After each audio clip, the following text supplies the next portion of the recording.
സൗദിയിലെ പച്ചക്കുപ്പ തച്ചു തകർത്ത് തരിപ്പണമാക്കാത്തത് 10,000-കണക്കിന് ഖുറാഫികൾ നെഞ്ചത്തടിച്ച് ചാകുമെന്ന് മനസ്സിലാക്കിയിട്ടാണെന്ന് വഹാബി ഭീകരൻ പറയുന്നത് കേൾക്കുക. സൗദിയിലെ ഒരുപാട് ജാറങ്ങൾ തകർത്ത് നിങ്ങൾ ആര് സൂത് ഭരണകൂടം എന്താണ് ആ കുപ്പ തകർക്കാത്തത്? എടോ, സൗദിയിലെ ഭരണം ഞങ്ങൾക്കൊന്നല്ലല്ലോ. ഞങ്ങൾക്ക് താർക്കാൻ KNMന് ഭരണം കിട്ടിയാലല്ലേ ഞങ്ങൾക്ക് താർക്കാൻ കഴിയുള്ളൂ. KNMന് ഭരണം കിട്ടിയാൽ പിറ്റേന്ന് ഞങ്ങളെ കുടുംബ തകർക്കും. KNMന് ഭരണം കിട്ടിയാൽ പിറ്റേന്ന് ഞങ്ങളെ കുടുംബ തകർക്കും. KNMന് ഭരണം കിട്ടിയാൽ പിറ്റേന്ന് ഞങ്ങളെ കുടുംബ തകർക്കും എന്ന് ഞാൻ പറഞ്ഞു. പക്ഷെ അത് തകർക്കാൻ നിന്ന സൗദി എംബസിയുടെ മുമ്പിൽ പോയിട്ട് കോൺസുലേറ്റ് മുമ്പിൽ പോയിട്ട് കുറെ ഖുറാബികൾ നെഞ്ഞത്തടിച്ച് ചാവും.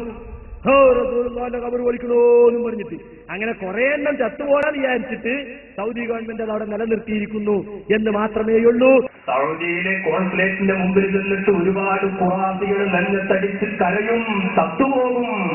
അത് മനസ്സിലാക്കിയിട്ടാണ് ഞങ്ങളാ കുബ്ബയിൽ കൈവെക്കാത്തതെന്ന് ഉള്ളിലുള്ള ചിന്ത പുറത്തു വന്നുപോയില്ലേ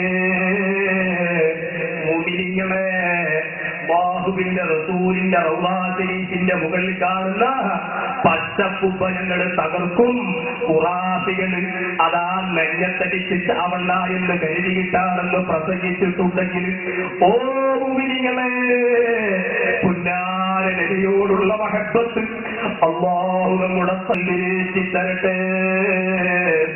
അല്ലാഹുവിന്റെ റസൂലിന്റെ റൗളാ ശരീഫിന്റെ മുകളിൽ കാണുന്ന പച്ചക്കുബ്ബ തച്ചു തകർത്ത് തരിപ്പണമാക്കണമെന്ന് പരസ്യമായി പ്രസംഗിച്ച ഇവനെക്കാളും വലിയ കൊടും ഭീകരൻ ലോകത്ത് മറ്റാരുമില്ല.